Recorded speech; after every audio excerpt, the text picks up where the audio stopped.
자, 오늘 두란노 시간은요, 마태복음 10장 40절에서 11장 1절까지입니다. 예수님께서 제자들을 이렇게 파송하시면서 하신 말씀의 결론이라고 볼 수가 있습니다. 결론.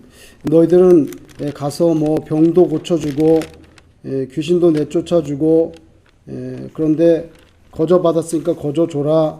금이나 은이나 뭐 이런 거 가져가지 말고 이런 말씀을 쭉 하셨는데 그 제자들을 파송하시면서 결론적인 말씀을 주는데 이 결론적인 말씀에는 이 하나님의 나라 복음을 전하는 사람 그리고 그 복음을 받는 피전도자들 요 관계에 대해서 말씀을 합니다. 40절에서 11장 1절까지 교독하겠습니다. 너희를 영접하는 자는 나를 영접하는 것이요 나를 영접하는 자는 나를 보내신 이를 영접하는 것이니라. 선지자의 이름으로 선지자를 영접하는 자는 선지자의 상을 받을 것이요 의인의 이름으로 의인을 영접하는 자는 의인의 상을 받을 것이요 또 누구든지 제자의 이름으로 이 작은 자 중 하나에게 냉수 한 그릇이라도 주는 자는 내가 진실로 너희에게 이르노니 그 사람이 결탄코 상을 잃지 아니하리라 하시니라. 예수께서 12 제자에게 명하기를 마치시고 이에 그들의 여러 동네에서 가르치시며 전도하시려고 거기를 떠나 가시니라. 아멘. 굉장히 짧은 말씀인데요. 근데 사실은 좀 이해가 대단히 어려운 말씀이기도 합니다. 그래서 오늘 여기 보면 이제 예수님께서 제자들을 파송하시는 거죠. 그럼 제자들이 나가서 하나님의 나라를 전하게 되고 또 병든 사람도 고치고 귀신도 내쫓는 그런 권세를 제자들에게 주셨는데 여기에 보시면 너희를 영접하는 자, 그러니까 복음을 받아들이는 피전도자도 상을 받는다고 돼 있어요. 상을 받는다고 돼 있는데 자, 여러분 만약에 여러분이 어떤 높으신 분이 여러분에게 아주 귀한 선물을 주면서 이 선물을 누구에게 갖다 줘라 그랬어요. 근데 그러면 그 높은 분의 그 명령을 받고 그 선물을 가지고 어떤 사람에게 전해줬는데 그 사람이 그 선물을 아주 기쁜 마음으로 받아들이면 참 해피한데 그걸 가져갔는데 이거 누가 보냈어? 누가 보냈는데요? 나 원하지 않으니까 다시 가져가. 만약에 그렇게 하면은 중간에 선물을 가져온 이 중간책이 좀 난처하게 되죠. 선물을 갖다 주라고 명령은 받았는데 갖다 줬더니 정작 안 받는다 그러면 어떻게 난처하게 되잖아요. 그래서 그 피전도자들이 복음을 받아들이는 거, 그죠? 그리고 하나님의 나라에 관한 소식을 전했을 때 기쁨으로 그걸 받는 거, 그것도 대단히 해피한 일인데 이 중간에 전달하는 자도 해피하고 왜? 명령을 받았으니까 자기 임무를 끝내니까 해피하고 그 다음에 이 받아들인 사람도 그 복음을 받아들이고 구원을 받게 되니까 그거 자체가 상이죠. 사실은 그 복음을 받아들여서 자기 예수를 믿게 되면 그거 자체가 이미 상급을 받는 거예요. 상급을 받는 거죠. 바울이 복음을 전하면서 오늘날로 말하면 선교사님으로 훌륭하게 살았는데 그의 인생의 선교사로서 마지막 프로젝트는 뭐냐면 한국말로 하면 모금운동이라고 그래야 될까? 자기가 터키와 그 다음에 이거 그리스 쪽에 개척한 그 교회들을 방문해서 헌금을 걷어가지고 각 교회에서 헌금을 걷어서 어디로 가져가냐면 예루살렘으로 가져갑니다. 예루살렘에 예수 믿는 사람들 있잖아요. 예루살렘으로 가져가서 그 헌금을 전달하려고 하는 거예요.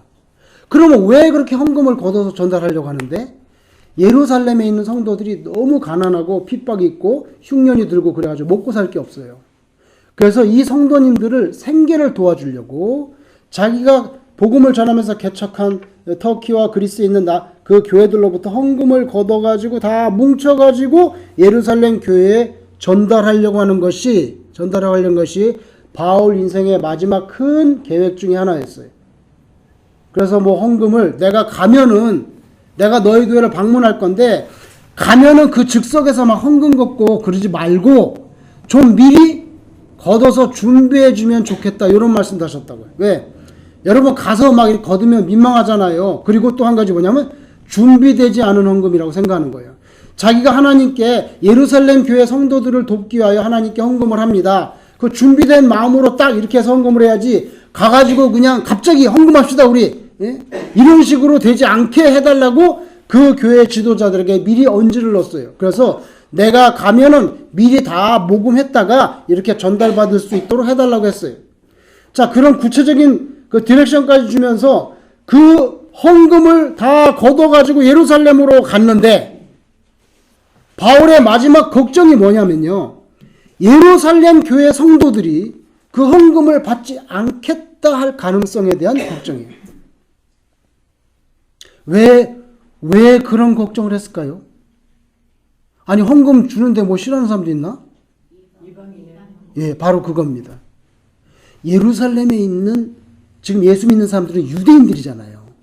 유대인들이란 말이에요. 주들인데 주의 전통적인 생각은 뭐예요? 이방인들은 그냥 개돼지 취급을 했거든요, 사실은. 근데 이제 예수 믿어서 한 형제, 한 자매 이렇게 됐으니까 어색하지. 어색해서 그냥 어색한 대로 살고 있는데 더군다나 자존심 상하게 그 이방 교회들마다 돌아다니면서 다 헌금을 걷어가지고 우리한테 적선하듯이 우리가 누군데 우리는 하나님의 택한 백성 유대인이고 예? 그런 민족적인 프라이드를 가지고 있는데 혹시라도 그런 문맥이 발생할 가능성에 대해서 그 바울이 고민했어요. 왜냐하면 바울이 유대인 너무 잘 아는 거예요. 유대인들 어떤 성격 있잖아요. 그냥 굶어 죽어도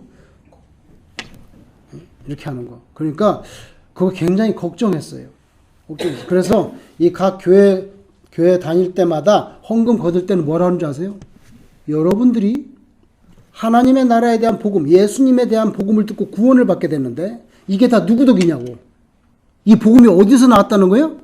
예루살렘에서 나왔다는 걸 강조했어요. 예수님 예루살렘에서 돌아가셨고 예수님 유대인으로 태어났고 예? 그래서 여러분들이 예수 믿고 하나님 나라 들어가게 된 이 엄청난 영적인 축복을 받았는데 이 귀한 생명만큼 귀한 복음이 나온 곳이 예루살렘인데 지금 예루살렘 교인들이 가난해서 굶어 죽게 생겼으니까 헌금을 해달라. 영적인 것에 빚을 졌으니 영적으로 빚을 졌으니 물질적인 것으로 좀 갚는 것이 뭐가 대수냐. 그렇게 말했단 말이에요. 그래서 다 걷어갖고 왔어. 왔는데 정작 이쪽에서 왔는데 예루살렘께서는 우리 괜찮다고. 굶어 죽을지언정 그 뒤에는 숨어있는 말이 우리 괜찮다고. 그 뒤에 숨으면 굶어 죽을지언정 우리가 이방인들의 적선을 받냐? 요렇게 될 가능성에 대해서 바울이 내다봤어요. 그래서 예루살렘 교회가 헌금 거둔 것을 그냥 순순히 받아들일 수 있도록 해달라고 기도해달라고 하셨어요. 굉장히 큰 고민이었어요.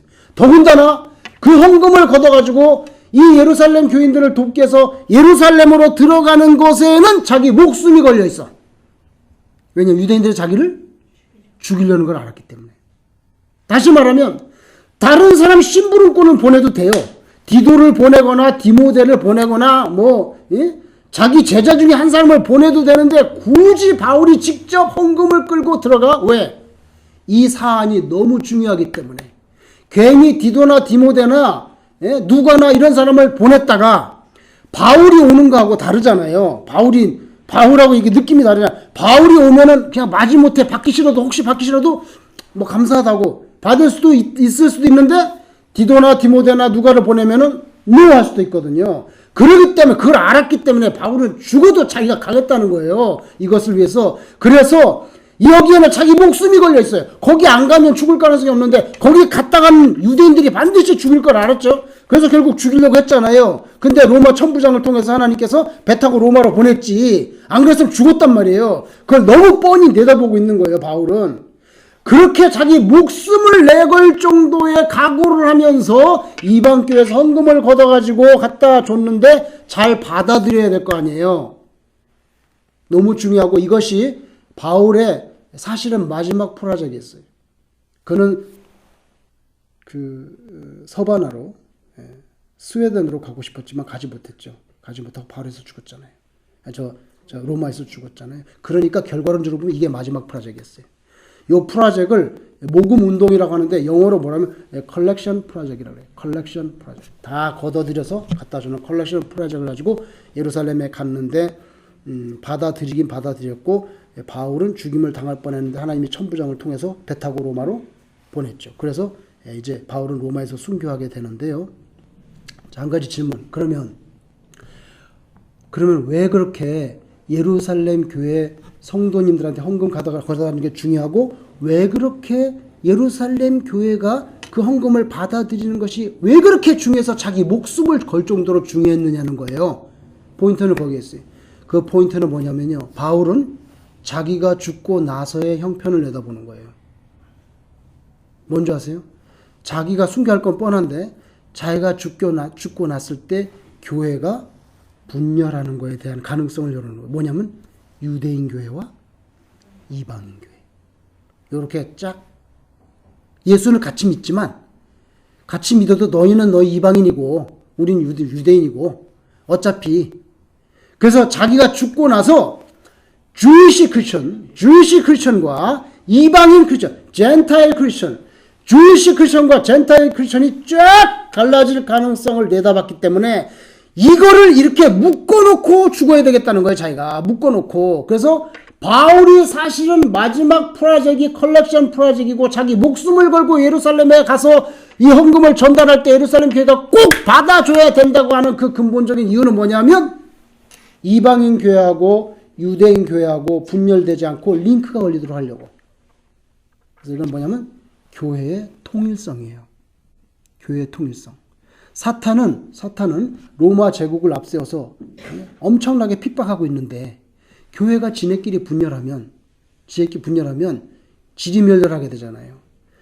그래서 결국에는 바울이 참 똑똑한 사람이에요. 영성도 풍부하고. 그러니까 딱 내다보니까 자기가 순교하고 나면은 자기가 그렇게 열심히 전도했던 이방인 교회들과 유대인 교회들은 싹 물과 기름으로 이렇게 될 가능성이 있어요. 그래서 이거를 막아보려고 링크를 걸어야 되겠다.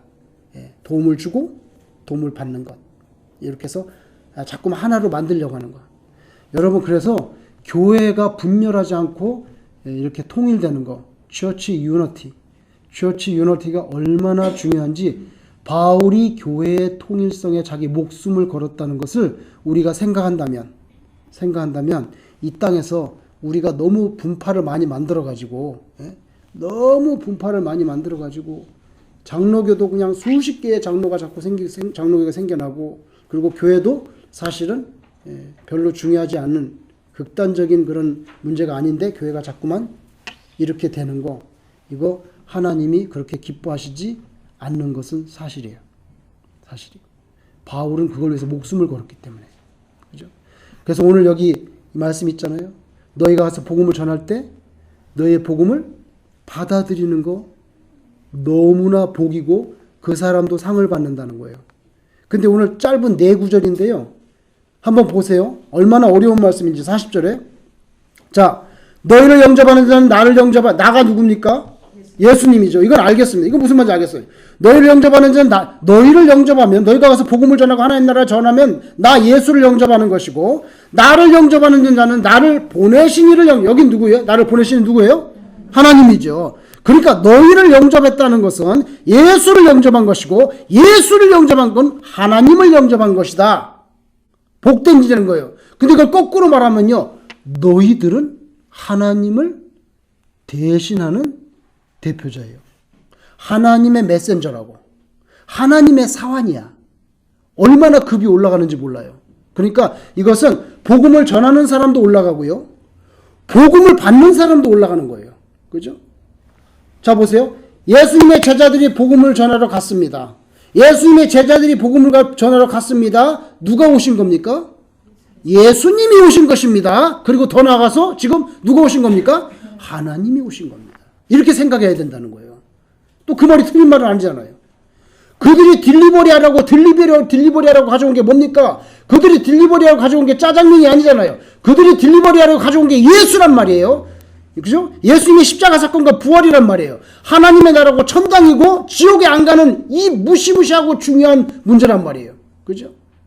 그러니까 그들이 갔을 때 누가 오신 것입니까? 예수님이 오신 것이고 하나님이 오신 거란 말이에요. 그 다음에 41절, 이게 어려운 말이에요. 41절. 그 다음 보세요. 선지자의 이름으로 선지자를 영접하는 자는 선지자의 상을 받을 것이요. 의인의 이름으로 의인을 영접하는 자는 의인의 상을 받을 것이요. 이게 무슨 말입니까? 나는 아무리 읽어도 이 말이 무슨 말인지 모르겠어. 한국말로. 이게 무슨 말입니까? 선지자의 이름으로 선지자를 영접하는 자는 선지자의 상을 받을 것이요. 의인의 이름으로 의인을 영접하는 자는 의인의 상을 받을 것이요. 한국말은 내가 다 읽을 줄 알겠는데 무슨 뜻인지는 도무지 알 수가 없어. 이게 너무 어려운 말. 이게 무슨 말이에요? 자, 저는 이렇게 생각합니다. 이 구절을. 저는 이렇게 해석합니다. 잘 보세요. 선지자가 나타났어. 선지자가 나타났어. 회개하라. 천국이 가까웠느니라. 막 이렇게 만약에 복음을 전하고 있어 지금. 선지자가 나타났어. 그죠? 선지자가 나타났는데 그 복음을 듣는 사람이, 자, 유다 백성들이여 너희들이 우상 숭배하고 하나님을 거역하고, 예? 참 생수를 찾지 않고 터진 웅덩이에다가 빗물을 가둬서 먹는 그런 어리석은 일을 하고 있으니까 바벨론이 들어와서 너희들을 멸망시킬 것이다. 그렇지 않으면 속히 돌아오라. 슈브 리턴, 돌아오라. 아마 그렇게 전하는데 그걸 듣는 사람이, 보세요, 웃기는 소리 하고 있네. 바벨론이 여기 왜 들어오냐? 그리고 우리도 국방이 강해. 누가 너한테 그런 게 네가 하는 말이 진실이야? 우리는 네 말 못 믿겠어. 잘 보세요. 어디다 대고 훈수를 두고 난리야. 잘 보세요. 선지자가 나타나서 선지자가 하나님의 메시지, 하나님의 뜻을 전하고 있습니다. 근데 받는 사람이 어디다 대고 훈수를 하고 있어. 껍적대고 말도 안 되는 소리 하고 매국노 같은 놈. 자, 받아들여지지 않았지? 이러지 않고 선지자가 나타나서 이러이러해서 바벨론이 들어오니까 빨리 회개하라 그랬을 때 선지자가 나타나셨군요. 보세요. 선지자이십니다. 선지자이십니다. 잘 보세요. 선지자의 이름으로 훈수 두는 사람으로서가 아니라 선지자의 이름, 당신은 선지자입니다. 선지자의 이름으로 선지자를 영접해. 자, 보세요. 이제 41절. 선지자의 이름으로 선지자를 영접하는 자는 무슨 상을 받아요? 선지자의 상을 받아요. 이게 뭔지 아세요? 자, 하나님의 뜻, 하나님의 메시지, 하나님의 진리를 딜리버리 합니다. 선지자가. 자, 갖고 왔다. 이게 하나님의 뜻이야. 하나님의 말씀이야. 그러면 훈수 두는 사람이 아니고 당신은 선지자이십니다. 선지자의 힘으로 선지자를 영접했어. 그러면 그가 딜리버리하려고 가져온 하나님의 뜻, 그게 누구 것이 됩니까? 자기 것이 되죠? 자기 것이. 그래서 자기도 뭐가 된 거야? 선지자가 된 거예요. 자기도 선지자가 된 거예요. 등급이 같아졌단 말이에요. 딜리버리한 걸 받았기 때문에 선지자가 딜리버리한 걸 갖고 내가 받았다고 그러면 나도 뭐요? 선지자가 됐단 말이에요. 이게 이렇게 복잡한 말씀이에요. 이렇게 심오한 말씀인데 이걸 너무 간단히 하노니까 글자 그대로 보니까, 그래서 훈수 두는 사람으로서가 아니라 매국노서가 아니라 선지자 이름으로 선지자를 영접하는 자는 선지자의 상을 받는다는 거예요. 선지자가 받은 거 내가 받았다는 거예요. 이걸 갖다 이게 그 다음에 그 똑같아. 의인의 이름으로 의인을 영접하는 자는 의인의 상을 받는다. 똑같은 거예요. 의인이 나타나서 하나님의 뜻을 막 촉구하는데 저런 나쁜 놈 어디 가서 막 이렇게 하지 않고 정말 당신은 의로우시군요. 그 내용이 뭡니까? 이런 거야. 그렇습니까? 그러면 제가 그것을 믿고 따르겠습니다. 그럼 의인의 이름으로 의인을 영접하면 그 사람이 딜리버리 하려고 가져온 그걸 내 것이 만들었으니까 나도 뭐요? 의인의 상을 받았다는 거예요. 의인의 상을 받았다. 그 다음에 42절. 이제 그러면 41절은 그렇게 이해를 하면 될 것 같아요. 42절은 또 누구든지 제자의 이름으로 이 작은 자 중 하나에게 냉수 한 그릇이라도 주는 자는 내가 진실로 너에게 오늘 그 사람이 결단코 상을 잃지 않는다. 자, 여기서 중요한 거는요. 작은 자는 소자인데, 소자. 작은 자에게 냉수 한 그릇 주면 상을 잃지 않는다. 근데 그 소자가 누구냐는 거예요, 도대체. 그 소자가 누구냐는 거예요. 자, 여기에는 크게 두 가지 개념가 있습니다. 여기서 말하는 소자는 사회적으로 억눌리고 압제당하고 소외당하고 비빌 언덕이 없는 불쌍한 사람들. 그런 사람들의 대명사가 여기 소자다. 그 사람들, 연약한 사람들, 별 볼 일 없는 사람들, 짓밟히고 있는 사람들, 끼니끼니 때우고 있는 사람들, 그런 사람에게는 아주 작은 것, 냉소한 것이라도 도와준다면, 그러면 하나님이 반드시 그걸 기억하겠다. 왜? 그 소자들에 대해서 하나님이 늘 신경을 쓰고 있기 때문에, 그 사람을 베풀어주는, 자, 내가 이 사람을 굉장히 신경 쓰고 있어. 소자인데. 막 먹을 것도 없고, 막 여러 가지 어려워. 막 여러 가지 말도 못할 그냥 고난들이 겹쳐서 너무너무 신경을 쓰고 있는데, 하나님이 신경을 쓰고 있는데, 어떤 사람이 이 사람에게 물 한 잔으로 뭐 밥 한 끼로 도와줬어. 그러면 그 밥 한 잔이 뭐야? 나를 대접한 거란 말이에요. 나를 대접한. 내가 어떻게 그것을 잊겠냐? 반드시 내가 갚아주겠다. 예. 자, 그렇게 이해합니다. 또 한 가지 이해는 뭐냐면요. 오늘 본문 말씀에 보면 여기 자 누구든지 제자의 이름으로 이 작은 자 중에 하나에게 냉수를 한 걸 여기 보죠. 제자의 이름으로. 아, 당신은 예수님의 제자이시군요. 복음을 전하느라 너무 수고가 많습니다. 물이라도 한 잔 드시지요. 자, 이 문맥을 보면은 여기 작은 자는 누구입니까? 제자입니다. 이 문맥을 보면. 그래서 좀 넓게 해석하면 여기에 작은 자는 누구냐면 선지자요, 의인이요, 제자입니다. 그러면 자, 선지자나 의인이나 제자를 왜 작은 자라고 표현했을까요? 왜 작은 자라고 표현했을까요? 이 사람들은요, 세상에서 별로 따뜻한 대접을 받지 못합니다. 걸핏하면 세상에서 핍박을 받고요, 배척을 당합니다. 그죠? 세상에서는 그렇게 큰 대접을 받지 못합니다. 그래서 예수님께서 말씀하실 때 그들을 작은 자라고 표현하셨는 게 아닌가 그렇게 생각합니다. 어느 쪽으로 해석하든 간에. 근데 제가 볼 때는 마태복음만 읽어보면 분명히 이것은 복음을 전하는 선지자, 의인, 제자입니다. 그 사람들에게 작은 것이라도 대접하는 것을 내가 잊지 않고 반드시 상을 주겠다. 왜? 그 사람들 누가 보냈어요? 예, 예수님이 보냈고 하나님이 보냈잖아요. 그러니까 내가 보낸 사람을 대접하면 누굴 대접하는 겁니까? 나를 대접하는 거거든. 그걸 내가 어떻게 해줘? 그래서 여기 작은 자는요, 사실은 오늘 10장 이 문맥을 고려하면 선지자, 의인, 제자 요것을 다 통틀어서 작은 자라고 표현했고, 왜 작은 자로 표현했느냐? 세상에서 배척당하고 세상에서 핍박당하고 있잖아요. 예수님 당시에는. 그죠? 핍박당하죠. 로마에게. 그러니까 작은 자예요. 짓밟히고 있다고. 그래서 그렇게 표현했다. 우리는 그렇게 생각할 수가 있는 거죠.